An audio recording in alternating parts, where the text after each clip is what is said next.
대단히 감사합니다. 모든 영광을 하나님께 올려드립니다.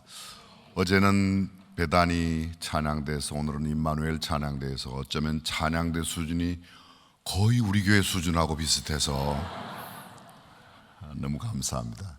꼭 한번 우리 교회 오셔서 찬양해 주셨으면 좋겠습니다.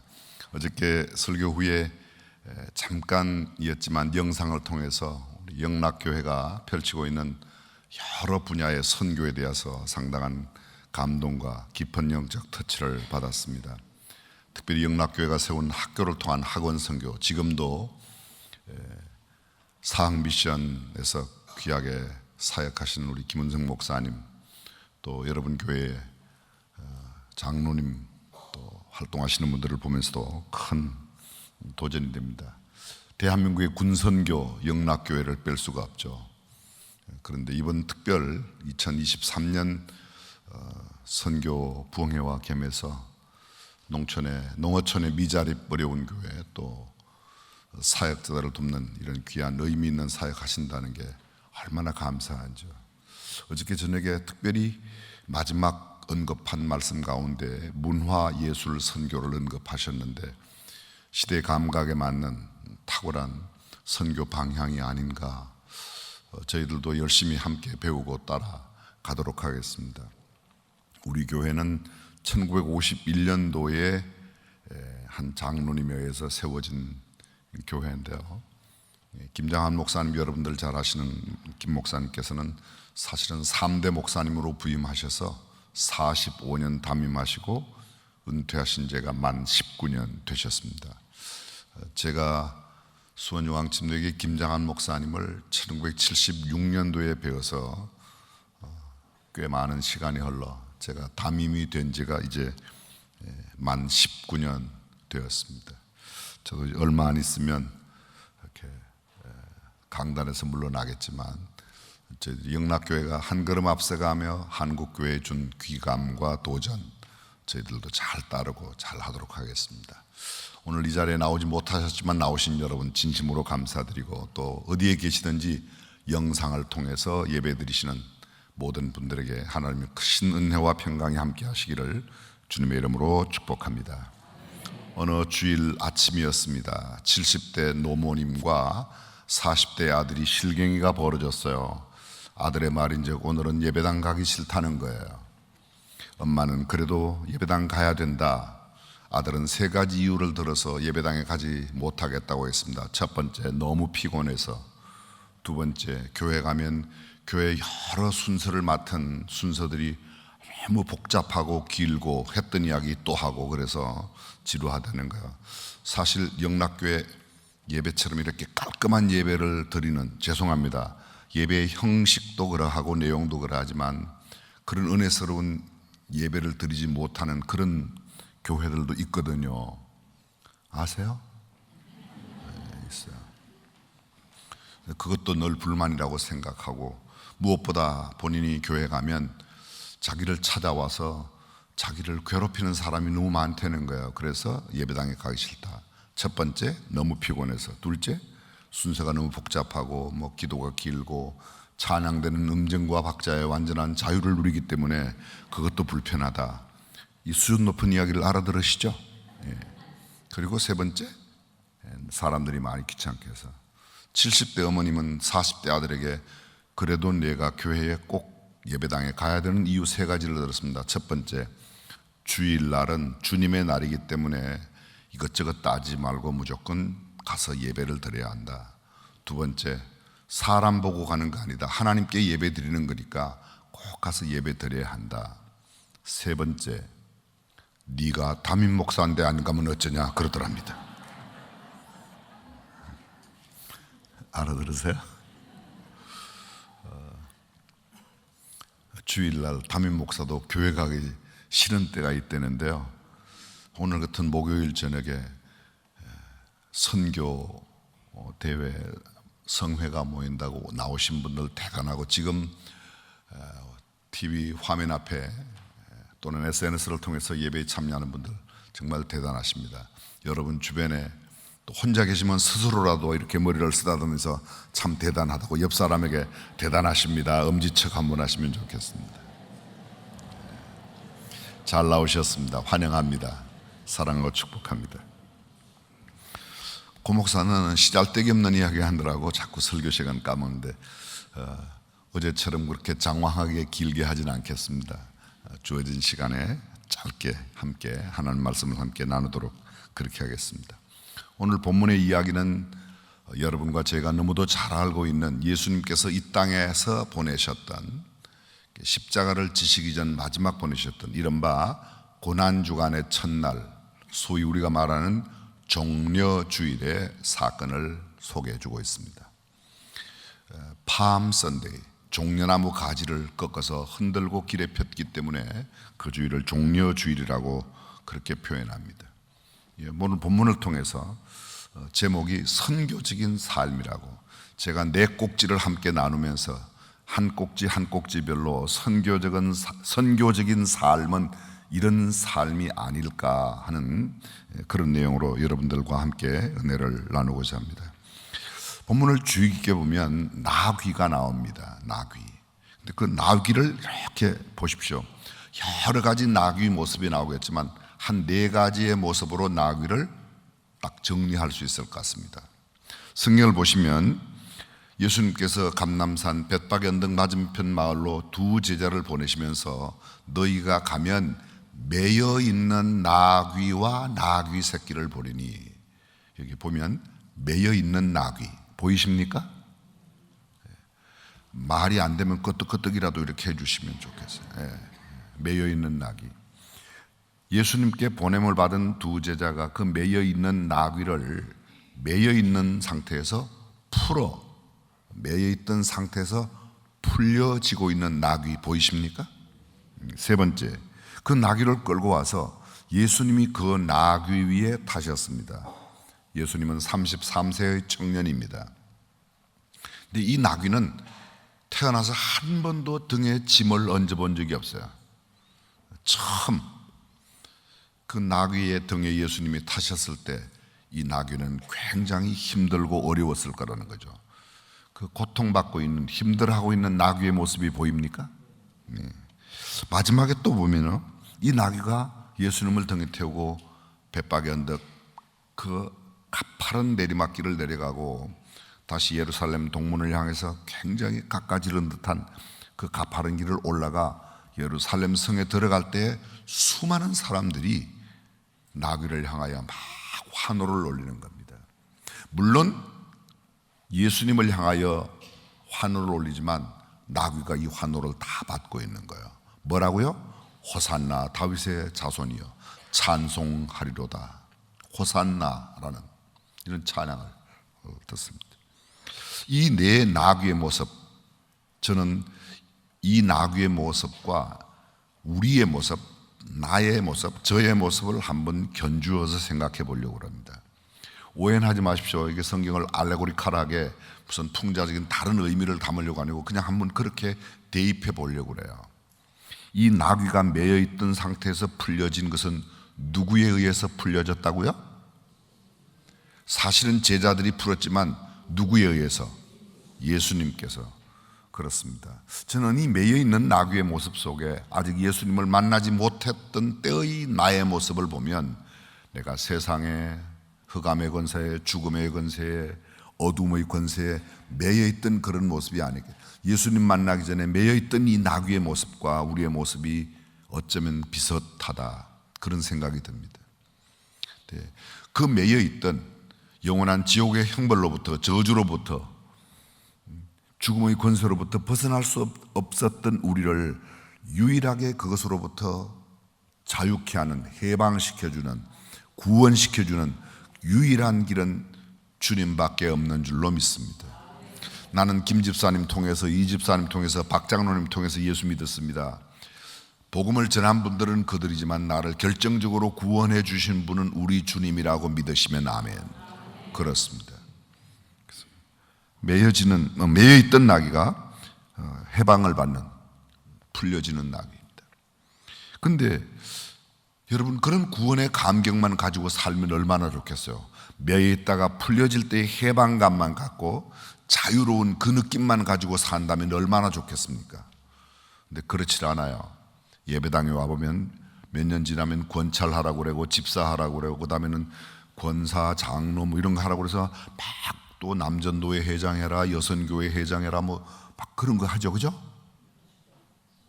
여러분 교회는 그런 직책, 아까도 보니까 회장님들이 나오셔서 기도도 하시고 뭐 하시는데 하죠. 뭐 구역장도 하라고 그러고, 그죠? 소그룹 리드도 하라고 그러고. 힘들어요, 힘 안 들어요? 괜찮아요. 괜찮아요. 그냥. 아니, 이 분위기를 맞추기 위해서라도 좀 대답이 맞는 거예요. 힘들죠? 예. 장로직분 받을 때 감격은 굉장히 넘치는데 장로직을 감당하다가 보면 힘들고 어려울 때도 있다 1번, 전혀 없다 2번. 봐요. 어저께 1번이라고 다 알려드렸잖아요.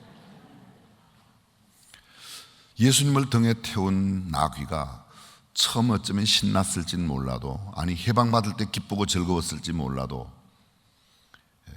교회의 사역도 주님의 영광을 위한 여러 선교 사역이나 교회 활동에도 소위 말하는 다양한 미니스트리를 감당할 때 그게 우리에게 오는 때로의 아픔과 고통도 있다는 거예요. 그렇습니다. 저는 어저께 잠깐 말씀드렸지만 제가 믿음의 가정에서 출생했어요. 전 유아 세례를 받았습니다. 그런 데 대해서 굉장한 영적 자긍심이 있어요. 자만심이 아니라 굉장히 프라우드한 마음이 있어요. 영적으로. 좋은 부모님을 만난 게 얼마나 감사해요. 그렇죠? 제가 좋은 부모님 만난 게 그렇게 찝찝하세요? 예. 여러분도 그렇잖아요. 우리 가문도 3대째, 4대째, 5대째 신앙의 아름다운 개성, 정말 놀라운 일입니다. 여러분 사사기 2장에 보게 되면 신앙을 개성하지 못했던 다른 세대 이야기가 나오잖아요. 다른 세대. 모세와 함께 했던 사람들이 다 지나가고 여호수아 세대의 사람들도 다 지나가고 그 후에 일어난 성경이 뭐라고요? 다른 세대들은 다음 세대가 아닌 다른 세대가 되었어요. 굳이 영어를 좀 써보면요, next generation이 아닌 another generation, different generation이 일어났다는 거예요. different generation, 전혀 다른. 그들의 특징이 뭐였어요? 두 가지 특징입니다. 여호와도 알지 못하고 여호와께서 행하신 일도 알지 못했다는 거예요. 다른 세대예요. 다음 세대라고 했다면 앞 세대가 가졌던 하나님도 알고 앞 세대가 가졌던 신앙도 알고 하나님 말씀도 알고 하나님의 역사도 아는데 그 후에 일어난 다른 세대들은 한마디로 다르게 표현하면 교육에 실패했던 겁니다. 나는 굉장히 신앙이 좋은 세대를 이루었는데 내 아들들, 내 손자들의 신앙을 아름답게 개성하지 못해서 사사기의 가장 대표적인 말씀이 뭐예요? 그들이 다 자기의 소견에 옳은 대로 행하였더라. 하나님의 말씀을 따라 사는 게 아니라 자기의 소견대로 행했다는 거야. 그전 교회가 학교를 세우고 신앙의 아름다운 유산들을 잘 개성시킨다는 건 매우 중요한 사역이라고 믿습니다.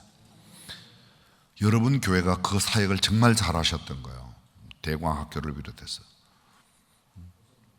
뭐 만나는 사람마다 대광학교 출신들 가운데 목사님들이 그렇게 많은 거 아시죠? 기쁨으로 여러분들이 이걸 참 이렇게 이해하셔야 되는데 표정을 보아서는 잘 모르겠어요. 여러분 들었습니다. 여러분. 어쨌든 오늘 본문에 나오는 이 나귀의 모습, 예수님을 그 등에 태웠어요. 등에 태웠을 때 만약에, 잘 들어보십시오, 만약에 너무 무겁다고 이 나귀가 태어나서 처음으로 얹었으니까 얼마나 막 물렁뼈가 어스러지는 것 같고 이런 건 구체적으로 설명 안 해도 짐작. 그렇다고 탁 앞발을 구부리면 누가 떨어져요? 잘 아시네요. 그런 분들이 꼭 있어요. 교회요. 언제쯤 있는가 하면 지금부터 한 달 내지 한 달 반 뒤에 연말이 다가오면요 꼭 목사님을 찾아요. 목사님 저 내년에는 여전도회 회장 못해요. 이게 힘들다는 거예요. 앞발 구부리는 거예요. 그게요. 그렇게 적용하는데 큰 무리가 없는 것 같다 1번, 대단한 무리가 있는 것 같다 2번.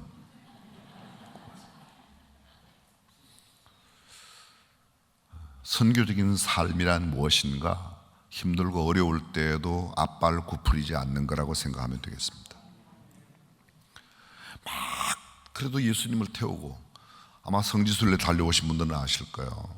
베다니 서편 쪽으로 벳박의 언덕 맞은편 마을에서 흰놈의 골짜기로 내려가 그 골짜기 맨 밑에서 예루살렘 성 동쪽으로 올라가는 길은 굉장히 경사가 가파릅니다. 그냥 걸어가도 다리가 좀 후들거릴 만큼. 근데 거기에 나귀가, 어린 나귀가 예수님을 등에 태우고 가요. 얼마나 힘들겠어요. 근데 성에 그 어려움을 지나고 예루살렘 성에 들어가는데 사람들이 막 환호합니다. 나귀가요 너무 신났어요.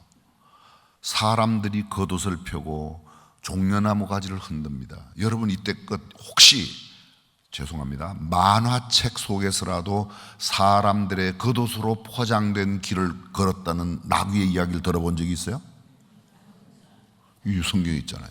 이 나귀가 대단한 나귀예요. 지금부터 2000년 전에 있었던 이 나귀, 한 나귀만 우리가 기억하잖아요. 그때도 전 세계에 얼마나 많은 나귀가 있었겠어요. 근데 다른 나귀에 대한 기록은 저는 잘 모르지만 거의 없는 것 같아요. 근데 유독 이 나귀는 성경에 기록되었다고. 근데 이 나귀가 들어가는데 막 흔드니까요. 자, 잘 들어보십시오. 저를 잠깐 보실까요? 나귀가 너무, 이게 실제로는 예수님 보고 흔드는 건데 나귀 지가 자기 보고 흔드는 줄 알고 아빠 힝 들면 누구 떨어져요? 그걸 제가 뭔지 알려드릴게요. 장로님이 우리 교회 최고예요. 집사님 안 계시면 우리 교회 무너질지도 몰라요. 막 그러면요 속으로 알긴 하네 이런 사람이 이게 고개 이렇게 막 앞발드는 사람. 그런 사람들이 꽤 있어요 교회에. 사람들 앞에서는 뭘요 안 그렇습니다, 전혀 아닙니다 이렇게 말하면서 속으로 알기는 아내가 뭐라고요? 그게 앞발드는 거예요. 앞발드는 거예요. 선교적인 삶이 뭘까? 저는 본문 가운데서 이 나귀의 모습에서 찾는다는 거죠. 끝까지 그대로 묵묵히 걸어 들어가는. 또 한 가지 본문 속에서 나귀의 모습 가운데 이런 것들. 자, 여러분들은 지금 이 나귀의 4가지 모습 가운데 어떤 나귀예요? 죄송합니다, 나귀냐고 여쭤봐서. 어떤 모습을, 어떤 상태예요? 아직도 주님을 만나지 못한. 난 예배당엔 열심히 나오지만 난 인격적으로 내 삶에서 충분히 예수님을 만난 경험이 없다. 여전히 나는 세속에 매여 있고 세상에 매여 있고 어둠의 권세로부터 벗어나지 못했다. 사망의 권세로부터 하나님의 자녀됨의 특권이 무엇인지 정확하게 아직도 깨닫지 못했다. 난 잘 모르겠다. 어쩌면 아직도 매여 있는지 몰라요. 제가 이렇게 여쭤보질 않았어요. 여러분 예배당에 나온 지 몇 년 되셨나요? 이렇게 여쭤보지 않았어요. 여러분들이 정말 주님을 인격적으로 만났나요? 이게 중요하다. 만나지 못하면 여전히 세속 속에 있습니다. 우리의 육체가 예배당에 나오는 것, 물론 귀해요. 그러나 그것만으로 전부는 아니에요. 전부는 아니에요. 난 엊그제 예수님을 인격적으로 만났습니다. 이 구원의 감격. 1968년 12월 어느 날이었었습니다. 저는 믿음의 가정에 태어났지만 제가 하나님의 자녀됨에 확실한 그 영적 감동과 또 제가 인격적으로 주님을 막 나의 구주됨을 고백했던 데는 1968년 12월 중학교 시험을 본 뒤 어떤 날이었었어요. 이렇게 이야기하면 또 저 친구가 68년 12월 달에 중학교 시험 봤으니까 나이가 몇 살인가 이런 거 이상하게 또 계산하는 그런 거 계산할 필요 없어요. 그냥 예수님을 만났다는 게. 저는 그날의 감격을 잊을 수가 없습니다. 밤이 새도록 그렇게 눈물 콧물을 쏟던 예수 그리스도께서 십자가에 나의 죄를 위해서 돌아가셨다는 사실, 그리고 그 구원의 감격 때문에 마치 그 밤이 새도록 그렇게 하고 그 다음날 세상에 나갔는데요, 이렇게 제가 이렇게 구름을 타고 가는 것 같았어요. 아직 초등학교 졸업, 국민학교죠. 그때는 졸업도 안 했을 때 중학교 시험 보고 막 그런 뒤였는데 날아가는 것 같았어요. 이렇게 갔다가 전봇대에 손을 대면 전봇대가 부러질까 봐 제가 손도 못 갖다 댔어요. 그런 마음이었다는 거죠. 갖다 대면 손만 부러지지 그 전봇대가 부러지겠습니까? 여러분, 예수 그리스도를 구주와 주님으로 만난 구원의 감격이 있습니까? 그 구원의 감격만 가지고 지금까지 살아온 게 아니에요. 때로 힘들고 어려운 때도 있죠. 그래서 나귀의 모습 가운데 지금 내가 어쩌면 고통받고 있다, 아니면 지금 많은 사람들이 나에게 주님께 올리는 영광을 함께 누리도록 그런 위치에, 어디에 위치해 계신지는 모르지만 한 가지만 기억하면 좋겠습니다. 힘들어도 앞발 구부리지 않겠다, 나에게 칭송해 와도 앞발 들지 않겠다.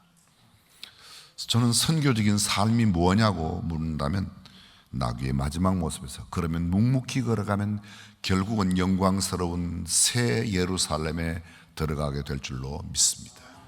두 번째, 오늘 본문 속에 보면요, 두 제자가 있어요. 예수께서 두 제자를 보내시며 이르시되 너희 맞은편 마을로 가라. 그리하면 곧 매인 나귀와 나귀 새끼가 함께 있는 것을 보리니 풀어 내게로 끌고 오라. 자, 간단하게 설명해. 여러분이 그 두 제자 가운데 하나였다면, 그날 그 두 제자 가운데 하나였다면 여러분들은 어떤 반응을 보였을까요? 감사합니다. 그러니까 대답을 잘해 주셔서 참, 저도 대답을 기대했지 정답을 기대한 건 아니에요, 사실은요. 여러분, 두 제자들한테 이렇게 말했다면, 그 두 제자 가운데 제가 있었다면 저는 이렇게 물어보았을 것 같아요. 예수님, 나귀는 어디 쓰시려고요? 나귀 값은 어떻게 됐나요? 가론유다가 계산했나요? 왜요? 아니 예수님, 지나간 3년 동안 남의 것 그렇게 가져오라는 법이 없으셨는데 왜 갑자기 남의 나귀를 가져오라고 그러십니까? 우리말로 바꾸면 왜 나귀를 훔쳐오라고 그러십니까? 적어도 그렇게 말해야 되는 거 아니에요? 그죠? 나귀를 어디에 쓰시려고 그러냐, 이런 것도 안 궁금하고 그냥 방금 말씀하신 대로 절대 순종, 그러면 얼마나 좋겠습니까? 근데 우리의 현실은 그렇지 않다는 거예요. 너무 많아요. 여러분, 선교적인 삶이 뭐냐고 제게 묻는다면 저는 6절에 그 답이 있다고 말해요. 오늘 두 제자들의 6절의 모습은 이렇게 되어 있습니다. 성경을 보십시오. 제자들이 가서 예수께서 명하신 대로 하여. 여기 예수님께 그 어떤 물음도 던지지 않았어요. 어떤 질문도 하지 않았어요. 어떤 이유도, 나귀 값이 어디에 있는, 나귀를 어디 쓰려고 그러냐, 왜 나귀를 끌고 오라고 그러냐, 남의 나귀를 왜 끌고 오라냐, 전혀 우리에게 충분히 가능한 소위 하나님께 주신 이미지네이션, 상상력을 동원해서 우리가 생각할 수 있는 그 많은 생각들을, 그러나 이 두 제자는 아무것도 하지 않았습니다. 정말 어려운 표현이고 저도 잘 못하지만 신앙은, 아니 선교적인 삶은 하나님의 말씀에 절대 순종해야 된다고 믿습니다. 성경 속에 가장 위대한 신앙인들의 특징이 뭐예요? 여러분 혹시 아십니까? 노아는 의인이요 당세에 완전한 자라 그가 하나님과 동행하였습니다. 그죠? 근데 그 창세기 6장 9절 바로 전에 나오는 8절에는 이렇게 되어 있어요. 그러나 노아는 하나님께 은혜를 입었더라. 온 땅과 온 세상이 죄악이 관영하고 폐역하게 되었어요. 죄악이 꽉 차버렸다는 거죠. 근데 그 시대에 노아는 하나님과 동행하고, 노아는 완전했고, 노아는 하나님 말씀대로 살았다. 그게 노아가 똑똑해서, 노아가 그런 것도 있을 거예요. 그러나 성경은 이렇게 합니다. 그러나 노아는 하나님의 은혜가 노아에게 임함으로 그 악한 세대에서 노아가 의롭게 산 줄로 믿습니다. 그렇습니다. 그런데 노아가 그렇게 살았더니 하나님께서 그 모든 사람들, 당대의 모든 사람들을 멸하는 가운데 노아의 가족을 구원하세요. 노아가 신앙을 하나님 앞에 결단하고 나타나는 게, 노아야 너 방주에 들어가라. 제가 성경에 있는 그대로 한번 해볼게요. 하나님께서 노아에게 이르시되 너는 방주에 들어가라. 그 다음 몇 구절 지나고 나면 이렇게 성경은 나와요. 노아가 그와 같이 하되 여호와께서 자기에게 명하신 대로 다 준행하였더라. 그런 구절이 반복됩니다. 여호와께서 노아에게 이르시되, 하나님이 노아에게 가라사대, 뭐 이렇게요. 전에 구약성에 가라사대. 그럼 나오면 그 다음에는요, 노아가 하나님께서 자기에게 명하신 대로 다 준행하였더라. 다 준행하였더라. 모세에게 하나님께서 말씀하세요. 여러분, 제가 지금 여러분에게 소개해드리려고 하는 이 한 구절이 성경에 무려 100번 이상 반복됩니다. 딱 한 번 나오고 있는 요한복음 3장 16절은 거의 암송하는데, 이 한 구절은 100번 이상 반복되는데도 외우는 사람이 별로 많지 않아요. 100번 이상 나온다. 굉장히 중요한 말씀이겠죠?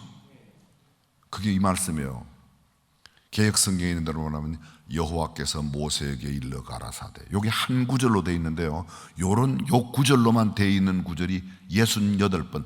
번역상에 약간의 차이가 있지만 모든 통번역을 다 통합해 보면 가라사대, 하나님이 또 가라사대, 이런 표현들을 다 합하면 수백 번 반복되는 거예요. 출애굽기, 레위기, 민수기, 신명기까지 모세에게 하신 말씀만 계속돼요. 이 말씀이. 그 다음에 여호수아에 가면요, 여호와께서 여호수아에게 이르시되, 이런 표현들이 계속 반복돼요. 선지서에 가면 여호와의 말씀이 예레미야에게 임하여 일렀으되, 에스겔에게 임하여 일렀으되, 끊임없이. 그리고 그 모든 구약에 존귀하게 쓰임받았던 하나님의 사람들의 공통된 특징 하나가 뭔가 하면, 하나님께서 그들에게 말씀하신 대로 했다는 겁니다. 오늘 두 제자에게 저는 선교적인 삶이 무엇이냐, 이 두 제자에게 배운다면, 주께서 말씀하시면 토달지 말고, 따지지 말고, 계산하지 말고, 죄송합니다, JQ 사용하지 말고. JQ라고 들어보셨습니까? IQ를 Intellectual Quotient라고 그래요. 지능지수. EQ, Emotional Quotient, 감성지수라고 그러죠. 감성지수, 그죠? 뭐 PQ, Physical Quotient라고 그래서 무슨 육체적인 이런 체육을 잘하는 사람들. 또 SQ, 사회성, Social Quotient, 사회성이 막 발달되어 있는 사람. 교회 내에서는 SQ 그러면 Spiritual Quotient라고 그래서 영성이 깊은 사람, 이런 표현들을 써요. 그런데요, 조금 전에 말씀드렸던 이런 경우 우리가 말하고 있는 JQ는, 죄송합니다, 그걸 세상에서는 잔대가리 쿼션트라고 그래요. 여러분들은 영락교에서는 이런 소리 잘 못 듣죠, 그죠? 근데 잔머리 굴리지 말고, 내 머리 굴리, 내 계산 너무 웃지 말아요. 주님의 말씀이면 온전히 순종하는 삶이 선교적인 삶이라고 믿습니다. 성경 속에 제일 강조하는 게, 여러분이 믿음 좋은 사람 이야기를 할 때 가버나움의 백부장 이야기를 해요. 예수님께 나가서, 예수님, 내 하인이 중풍병으로 몹시 괴로워하나이다. 내가 내 집에 가서 고쳐주리라. 주여, 내 집에 들어오심을 나는 감당치 못하겠습니다. 나도 남의 수하에 있고 내 아래도 사람이 있어 이들을 가라면 가고 저들을 오라면 오는데, 주님 말씀으로만 하옵소서. 그러면 내 하인이 낫겠나이다. 그 다음 구절 뭐라고 되어 있죠? 예수께서 기이히 여겨 이르시되, 기이히, 신기할, 기, 이상할, 신기하고 이상하다는, 그걸 쉬운 말로 말하면요, 예수님이 놀랐다는 거예요. 깜짝 놀랐어요. 이방인 백부장이, 센츄리언, 100명의 부하를 두고 있는 로마의 군대 장교니까 이방 사람이에요. 그 이방 사람이 예수님을 감동해요. 다만 말씀으로만 하옵소서. 말씀만이면 됩니다. 말씀만이면. 그때 예수님이 놀라셨잖아요. 내가 이스라엘 중에서도 이만한 믿음을 만나보지 못했다고 말합니다. 하나님의 말씀대로 순종하는 그 신앙보다 더 아름다운 신앙입니다. 선교의 가장 중요한 원동력이 무엇이냐 하면 하나님의 말씀대로 해야 된다고 믿습니다. 그것이 오늘 성경 본문이 주는 세 번째의 이야기입니다.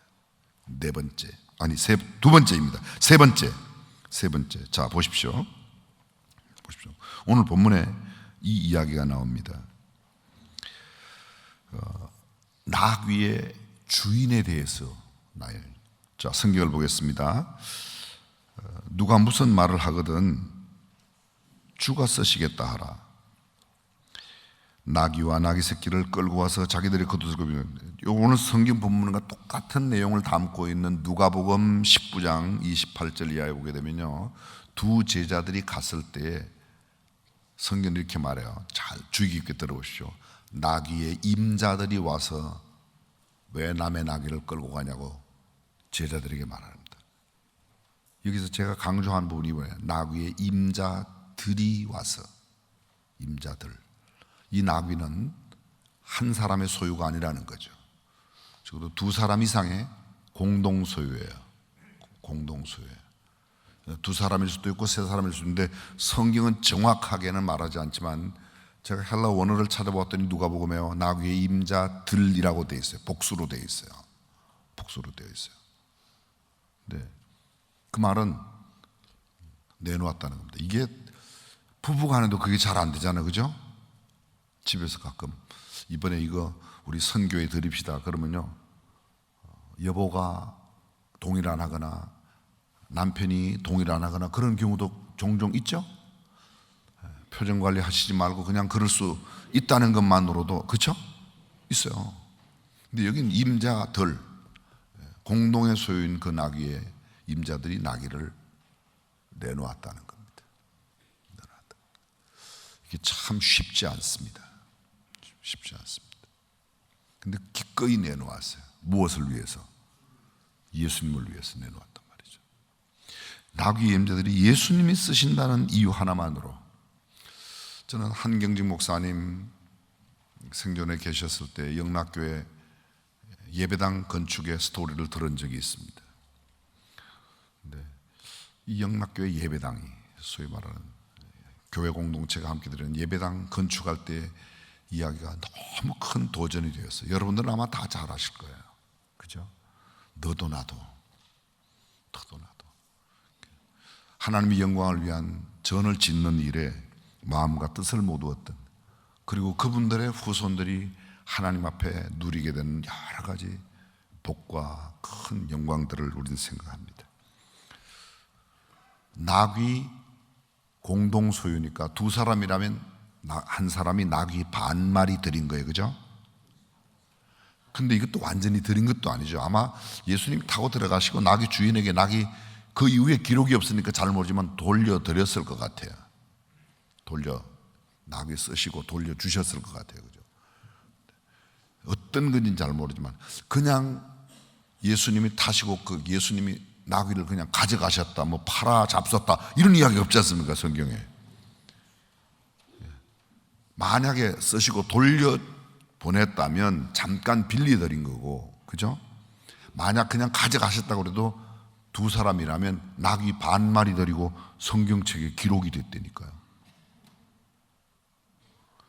이런 이야기 듣고도 안 놀라는 분들만 여러분들이지 웬만하면 다 놀라요, 이거요.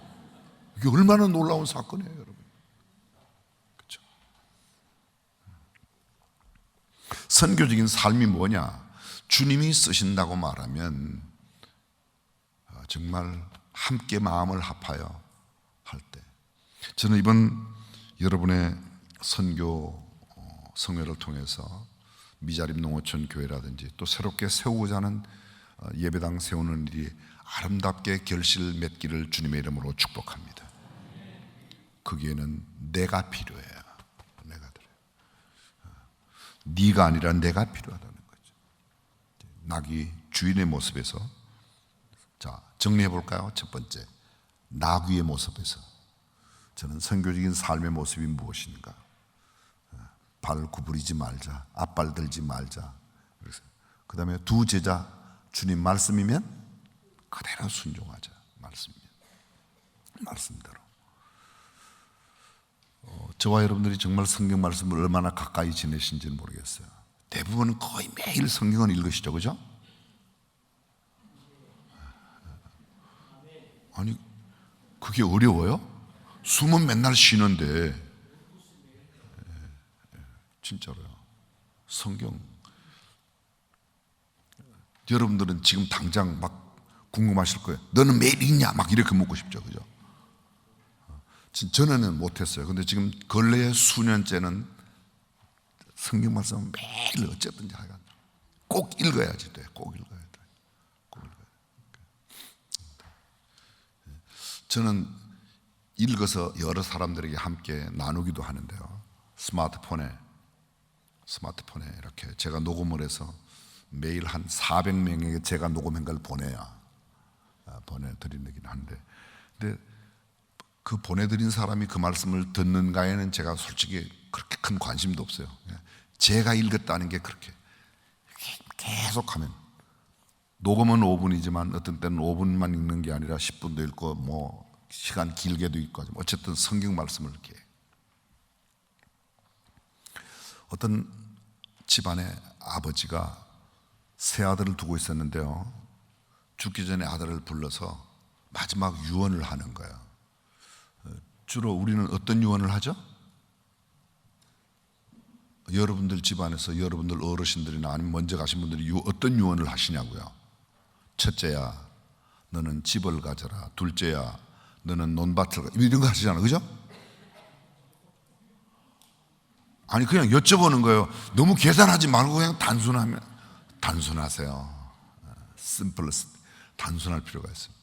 그런 거 하잖아요. 중국 사람들은 불러갖고 이 애비의 원수를 꼭 갚아다오.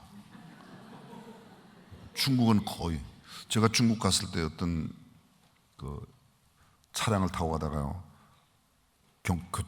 경찰한테 붙들렸어요. 근데 막 운전기사가 막 경찰하고 싸우더라고요. 참 신기한 모습이었어요. 근데 가이드가 지금 뭘 왜 싸우는가를 설명을 해줬어요, 우리한테. 제가 깜짝 놀랐어요. 왜 싸우냐? 지금 운전기사가 왜 앞에 가는 차는 안 잡고 내 차를 잡냐? 너네 조상 우리 조상 원수진 일이 있냐? 그거 따진다고 그러더라고요. 그 문화가 그래요. 근데 우리는 재산이 그렇잖아요, 그죠? 이 집에도 그랬나 봐요. 첫째야, 막내야, 너는 논, 밭, 집 이거 다 너 가져라. 형들이 깜짝 놀랐어요. 아니 우리한테는 뭘 주시려고 그러지? 둘째야, 장롱문을 탁 열대면 둘째야, 너는 이건 우리 집 대대로 내려오던 갑오다. 너 가져라. 잘 보관해라. 첫째 아들에게는요, 아버지가 굉장히 아주 두터운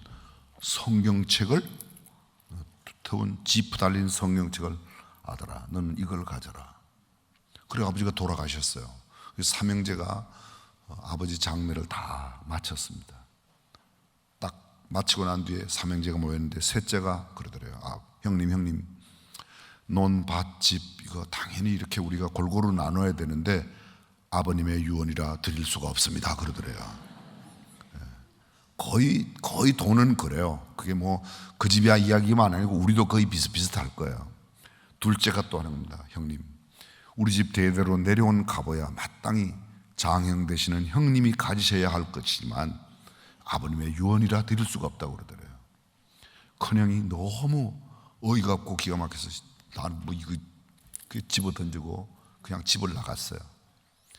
그래서 검은 머리 파뿌리 되도록 다 나이가 많이 들어서 자기 인생 거의 끝날 무렵인데 가만히 생각하니까 자기 아버지 떠나실 나이가 거의 됐는데요, 내가 이거 이렇게 갑자기 궁금한 생각이 들어서 옛날 아버지가 돌아가실 때 남겨주신 그 책이 어떻게 되는지 궁금해졌어요.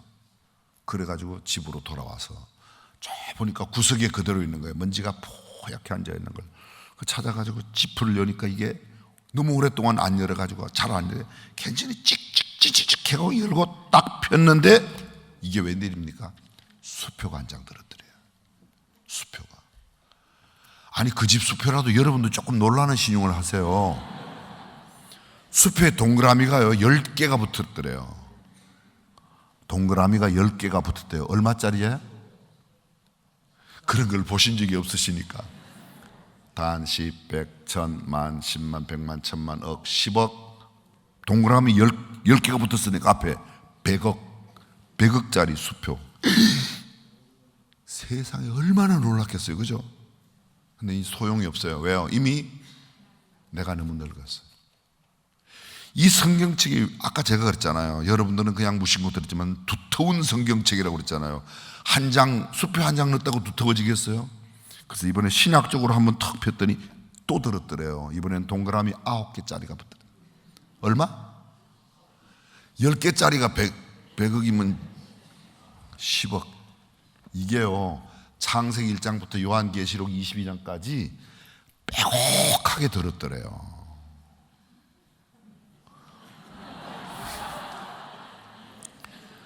여러분들은 굉장히 현실적이에요. 뭐 그 집에 암만 많이 들으면 나하고 무슨 상관이냐. 여러분, 그 아버지가 물려준, 그 장남에게 물려준 그 성경책에만 수표가 들어있는 게 아니라 오늘 우리가 갖고 있는 이 성경책 속에 하나님의 언약의 수표가 있다고 믿으시면 아멘. 누구라고 말씀드리긴 곤란하지만요, 우리나라에서 재산세를 제일 많이 내시던 분이 예전에 우리 교회 장로님이셨어요. 부부간에 늘 3위, 4위의 재산세를 내는데, 재산 보유세를 내는데요, 합하면 무조건 1등이에요. 무조건 1등이에요. 그분들이 그렇게 돈을 그렇게 많이 가지고 계셨어요. 많이 있었어요. 근데 떠나실 때 보니까 못 가져가셨어요. 아무것도. 여러분 록펠러 아시죠? 이야기 들어보셨잖아요. 그죠? 1839년에서 1937년 만 98세를 살고 떠나셨는데요, 뭐 파란만장한 생애를, 50대에 거의 생명을 잃을 뻔한 위기 가운데 있었지만 다시 주님을 깊이 만나고 사업을 시작해서 록펠러가 세계적인 부호, 지금 현재 전 세계 제일 부유한 사람이 가지고 있는 재산의 가치로 따르면 3배가 록펠러가 가진 재산이라고 합니다. 1937년 록펠러가 떠날 때 남긴 재산이 1년에 당시 세계 대전을 일으킬 수 있었던 일본의 6년 예산과 똑같았답니다. 놀라는 신용이라도 하셔야 제가 안 놀래요. 여러분들은 얼마나 가지고 계시기에 세상에 일본의 1년 예산 6년치를 남겨뒀다는데도 그렇게 안 놀라십니다. 교회를 3,000개나 세웠대잖아요. 3,000개. 몇 개 세우셨어요, 여러분들? 시카고 대학교를 세워서 시카고 대학교에 작년까지, 올해도 지금 노벨상을 발표했는데, 올해 노벨상 발표한 사람 가운데는 시카고 대학 출신이 있는지는 모르겠어요. 작년까지요, 시카고 대학교 출신으로만 노벨상을 수상한 사람이 작년까지 100명이에요. 100명. 우리나라에서는 그 어떤 대학도 아직 노벨상 수상자를 한 분도 내지는 못했습니다. 유일하게 노벨상 수상자를 낸 우리나라의 학교는 목포상고 하나입니다. 왜요?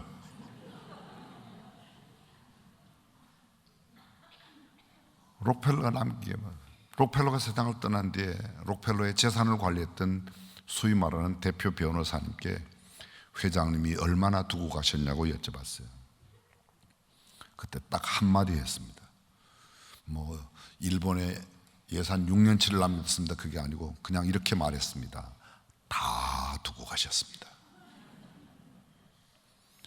여러분, 가지고 가지 못할 것 위해서 사는 것보다 젊을 때는 어쩌면 모은 게 내 재산일 수 있어요. 그러나 나이 들고 나서는 모은 게 내 것이 아니라 하나님 앞에 하나님의 영광을 위하여 주의 명령 가운데 집행하고 사용한 것만 내 것인 줄로 믿습니다. 이거는 아멘은 쉬운데 생활에 적용은 참 힘든 거니까 참고를 꼭 해주시길 바라요. 선교적인 삶의 모습이 무엇인가? 바로 이것이라는 거죠. 마지막 4번째, 오늘 성경 본문에요, 예수님께서, 자 보십시오. 성경 본문 보실까요? 10절과 11절입니다. 예수께서 예루살렘에 들어가시니 온 성이 소동하여 이르되 이는 누구냐 하거늘 무리가 이르되 갈릴리 나사렛에서 나온 선지자 예수라 하니라. 예수님께서 예루살렘 성에 들어가시니 온 성이 뭐하여? 소동하여.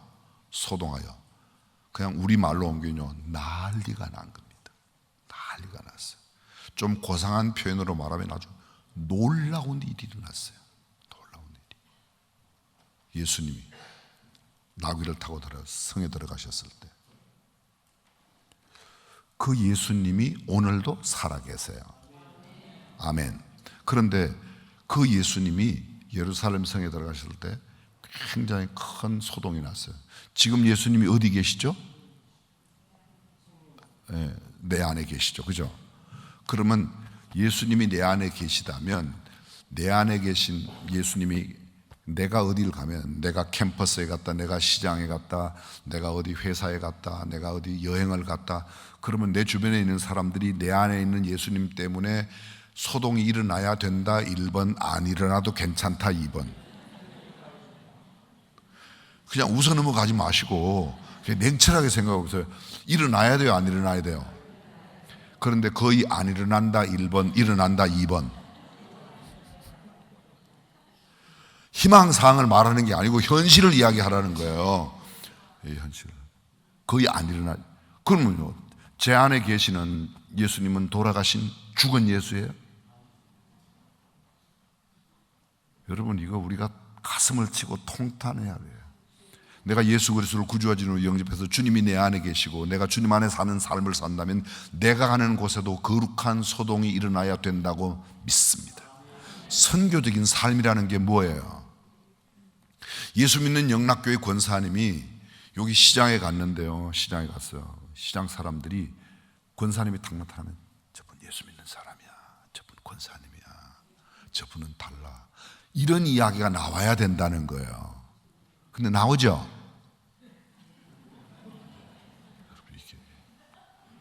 예수님의 이름이 뭐예요? 예수님의 이름이 뭐라고 대답해도 일부러 틀리려고만 안 하면 다 맞다니까요.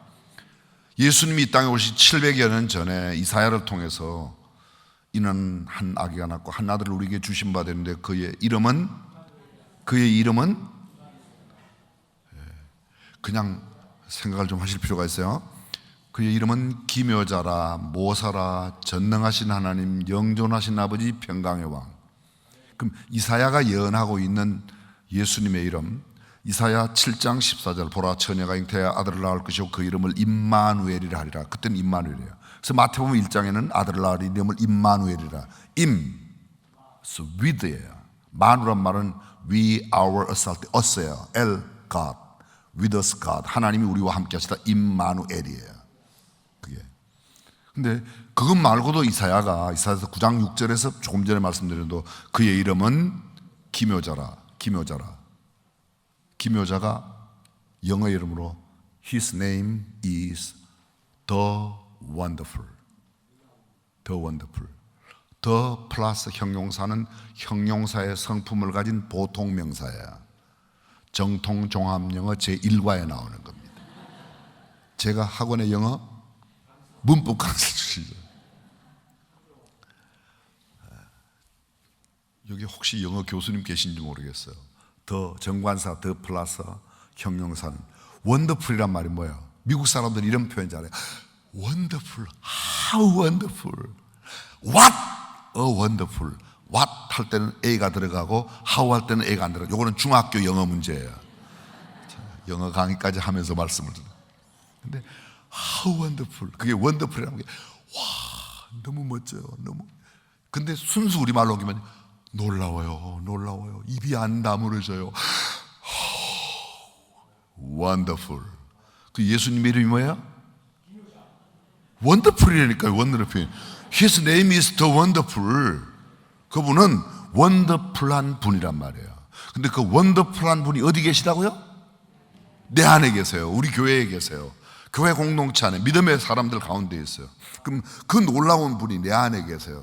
그럼 내가 가서 누구랑 다른 사람이랑 이야기를 하면, 우리 찬양대원하고요, 임마누엘 찬양대원하고 이야기를 하면 임마누엘 찬양들, 와, 저분은 진짜 예수님이 확실히 안에 계시네, 이런 반응이 나타난다 1번, 안 나타난다 2번. 여러분들은 하여간 대답하기 곤란하시면 거의 웃으세요. 그래도 화내는 것보다 훨씬 좋아요. 근데 여러분, 이 말씀 속에 담겨진 의미가 뭔지 여러분은 아세요? 선교적인 삶이 뭐예요? 제가 조금 터프하게 표현해 볼게요. 시장에 갔어요. 콩나물 2,000원어치 주세요. 많이 줘요, 많이. 그러고 막 죄송합니다, 지가 뽑아 넣어요. 지가 콩나물 2,000원어치 사면서 지가 뽑아 옮겨놓고 가면서 뭐라 그러면, 나 영락교회 집사님인데 교회 나와요. 그 소리나 하지 말지. 리아카에 과일 파는 아줌마나 아저씨한테 가서 과일 5,000원치 사면서 이거 만졌다가 저거 만졌다가, 그 만졌다 놨다 만졌다 놨다 그 과일 장사 아줌마 멍드는 거 아세요? 두부 사러 가서 말이죠, 두부 3,000원짜리 두부 한 모 사면서 저 두부 모퉁이 깨어진 거 주세요. 그러면 되지. 그건 안 파는 거예요. 그건 제가 오늘 가서 먹을 거예요. 아니, 그거 주세요. 내가 한 입만 덜 먹겠다고 깨어진 두부 달라고 그러면 그 두부 장사가 생각할 때 저분 이상하네. 나중에 알았어요, 그분이 영락교회 집사님인 걸. 그럼 그분이 교회 갈 때 1번 영락교회 간다, 2번 다른 교회 간다. 그거 봐요. 그게 뭐예요? 그게 선교적인 삶이라는 거예요. 근데 그런 행동을 하는 게 누구예요? 예수님을 내 안에 모시고 살아가는 우리들의 삶의 현장. 선교를 너무 어렵게, 선교학 교수님, 선교학 박사님들이 그 쉬운 선교를 너무 어렵게 가르치니까 그걸 배웠던 신학교의 신학생들이 목사님 되고 난 뒤에 너무 어렵게 가르쳐요. 제가 작심을 한 게 있습니다. 쉽게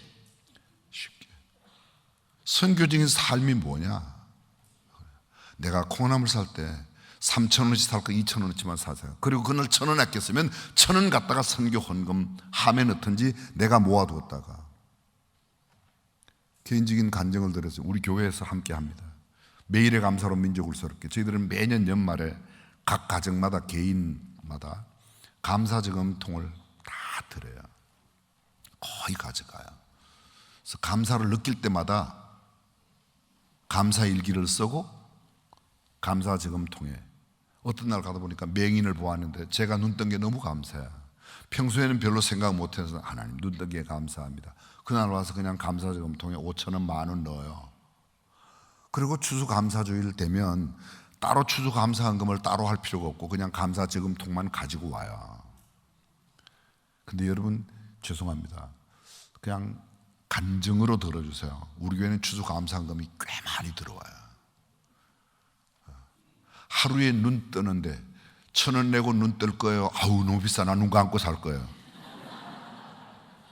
그럼 1,000원은 내죠, 그죠? 그럼 하루에 1,000원만 내면 1년에 36만 5천 내요. 우리 교회 감사저금통에 36만 5천원으로 1년 감사, 추수감사 드리는 분이 많아요. 근데 교회 일반적으로, 죄송합니다, 저는 영락교회는 잘 모르지만 집사님들이나 교회 권사님들이나 이번 권사님 이런 분들도 하루에 1,000원 정도의 감사를 우리가 드리지 못하고 살아요. 말로는 와서 맨날 하나님 감사합니다, 하나님 감사합니다. 립 서비스는 굉장히 풍성한데 실제적으로 현찰이 오면 달라져요. 여러분 아까 나귀의 주인에게 우리가 나귀의 임자들에게 감동받았죠. 나도 나귀 임자처럼. 그렇게 마음이 탁 드신 분은 돌아오는 주일날 나귀 반마리 값을 내야 돼요. 현찰이 오니까 확 달라지죠. 나귀 반마리. 그걸 나귀를 요사이 말로 바뀌면, 그때 나귀는요 그게 자가용이었어요. 그때 나귀는 짐을 나르는 포터였다고요. 그럼 나귀 반마리를 때는 건 자가용 반대값이에요. 하다못해 티코 아니면 모닝 반대값이라도 내면 그게 나귀 반마리를 드리는 거고, 그냥 여기서 아멘만 하면 나하고는 상관없는 거예요. 이해되셨어요? 아까 괜히 감동받았네, 그죠? 선교적인 삶이라는 게, 우리는 너무 계산적이에요. 소위 말하는 커머셜 페이스, 상업적 신앙관을 가지고 있어요. 이거 하면 하나님이 뭐 주시겠지, 이렇게 하면 내가 금식하면 내가 얼마를. 아니에요 여러분. 모든 게 다 하나님은 그거 안 했다고 우리에게 무슨 내일 당장 산소를 끊어버리시는 이런 분이 아니지 않습니까? 안 믿는 사람 눈에도 비를 주시고 햇빛을 주는 것처럼 믿는 사람은 그건 동일한 일반 은총이에요. 소위 제너럴 그레이스, 일반 은총은 다 누구에게나 주십니다. 그러나 여러분 하나님의 은총을 특별한 은총이라고 생각하고 하나님 앞에 보답하며 응답하는 삶을 살아가는 삶, 그것이야말로 우리가 추구하고 있는 참된 신앙인 선교적인 삶이라는 거죠. 저는 저와 여러분들이 가는 곳에 놀라운 소동을 해요. 예수님의 이름이 소동이에요. 내일 저녁에 잠깐 삶을 피겠지만요, 예수님께서 잉태되었을 때 마리아가 놀랐어요. 예수님께서 태어나셨을 때 마태복음 2장 1절 헤롯 왕 때 예수께서 유대 베들레헴에 나시며 동방으로부터 박사들이 그의 배로 그에게 경배하러 온지라 온 예루살렘이 듣고 헤롯 대왕과 온 예루살렘이 듣고 소동하여 난리가 났습니다. 예수님 12살 때 성전에 올라가셨어요. 성전에 올라가셨어요. 유월절을 마치고 부모는 예수님 머무신 것도 모르고 고향 내려갔어요. 근데 선생들 중에 앉아서 묻고 대답하셨어요. 선생들이 다 그의 대답에 놀랐어요. 여러분이 잘 아시는 산상수훈 마태복음 5장, 6장, 7장 마지막 부분에 예수님께서 말씀을 하세요. 무슨 말씀하세요? 집 짓는 비유, 반석 위에 모래 위에. 설명 생략하겠습니다. 그 말씀이 끝났을 때 그들의 반응이 뭐예요? 사람들이 예수의 가르치심에 놀래니 이는 그 가르치심이 서기관들과 바리새인들과 같지 아니하였다. 그 가르치심에 뭐하니? 그 가르치심에 어떠하니? 놀라니. 그들이 놀랐다니까요. 마태복음 5장에 예수께서 산에 올라가 앉으시니 제자들이 나온지라 입을 열어 가르쳐 가라사대 심령이 가난 자는 복이 있나니 천국이죠. 애통하는 자. 예수님께서 그 사복음서 다 끝났을 때 그들이 보인 반응은 예수의 그 가르치심에 놀랐다는 거예요. 예수님께서 나사로의 무덤 앞에서 나사로 살렸을 때 사람들은 꼭 이것도 1번 놀랐다 2번 안 놀랐다 이렇게 이해해야 되겠습니까? 나인성 과부의 아들을 살렸을 때 놀랐어요. 백부장의 하인을 고쳤을 때, 왕의 신하에 눈먼 자들의 눈을 뜨게 하셨을 때, 수많은 성경에 나타나는 사복음서에 나타나는 모든 기적들, 아니 예수님께서 마지막 오늘도 보면 예루살렘 성에 들어갈 때 성이 놀랐어요. 예수님 십자가상에 달릴 때 사람들이 놀랐어요. 무덤에 넣었을 때 사람들이, 부활했을 때 사람들이 놀랐어요. 마지막 놀라운 사건 아직도 하나가 남아있어요. 예수님의 재림시에, Jesus coming again, 예수님 재림시에도 온 지구가, 온 사람들이 놀라운 일이 될 것이라고 믿으시면 아멘. 그 살아계신 예수님이 지금 내 안에 있으니까 내 삶의 현장에도 동일한 놀라움을 나타내야 된다. 1번 아멘. 그게 선교적인 삶이라는 겁니다. 그걸 아주 구체적으로 제가 쉽게 표현한 게, 콩나물 사러 가서 엉뚱한 짓 하지 말고 니아카 위에 파는 과일, 여기에 우리 더러워 그런 거 안 먹어요. 여기 그런 분도 계시네요. 더럽다고 생각하지 마세요. 그 지금 니아카에 과일 파는 사람은 그게 자기 생명줄이에요. 그래서 그들에게 긍휼과 자비를 베풀 수 있는 삶, 그게 선교적인 삶이죠. 아직도 복음이 들어와서 캄캄한 이 조선 땅에 지금부터 140년 전에 복음을 들고 139년 전에 복음을 들고 찾아왔던 그 선교사님들이 할 일 없어 왔겠습니까? 여러분들이 지금 올해 농어촌 선교, 또 시골에 있는 교회를 다시 세우겠다고 하는 일이, 이게 하나님께서 얼마나 기뻐하실 일이고 얼마나 감동받으실 일이겠어요. 저만 감동을 받나 봐요. 사랑하는 성도 여러분, 선교적인 삶을 살아가는 저와 여러분들이 되시기를 주님의 이름으로 축원합니다. 기도하겠습니다.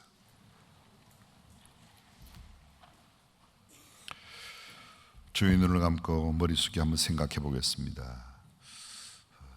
나귀의 모습 가운데 나는 어떤 모습을 하고 있을까요? 아직도 주님을 정말 만난 경험이 없다면 나는 아직 세상에 매여 있는 하나님의 자녀가 아닌 나귀일 수 있습니다. 이제 막 예수 그리스도를 만나 구원의 감격으로 살아간다면 금방 구원받은, 자유를 얻고 해방받은 그런 구원의 감격으로 살아갈 수 있을 겁니다. 그러나 신앙생활이란 그 감격으로 하나님 나라 갈 때까지 사는 게 아니죠. 때로는 여러 가지 교회 사역을 감당하며 힘들고 어려운 일이 있습니다. 고통이, 그리고 염려와 근심이 다가올 때도 있을 겁니다. 또 영광 받는 그런 때도 있을지 모르겠습니다. 그러나 힘들고 어려울 때 앞발을 굽히지 아니하고 내게 칭찬과 존귀함을 돌릴 때에도 여전히 앞발 들지 아니하는 묵묵한 선교적인 삶이 우리의 삶이 되었으면 좋겠습니다. 주님 말씀하시면 내 이성과 논리에 맞지 않아도 내가 묻고 싶은 게 많고 알아보고 싶은 게 많고 나귀값은 어떻게 됐냐고, 어디 쓰시냐고 정말 궁금한 게 많지만 그저 온전히 말씀에 순종하는 절대 순종의 삶이 선교적인 삶이라고 저는 생각해요. 나귀의 임자들처럼 주님이 쓰신다고 그러면 기꺼이 내놓을 수 있는, 당장 여러분의 집을 팔라는 이야기가 아닙니다. 여러분의 좋은 자동차를 팔아라 그런 말씀이 아닙니다. 그러나 적어도 내 삶의 한 부분에서 주님을 위하여 온전히 헌신할 수 있다면,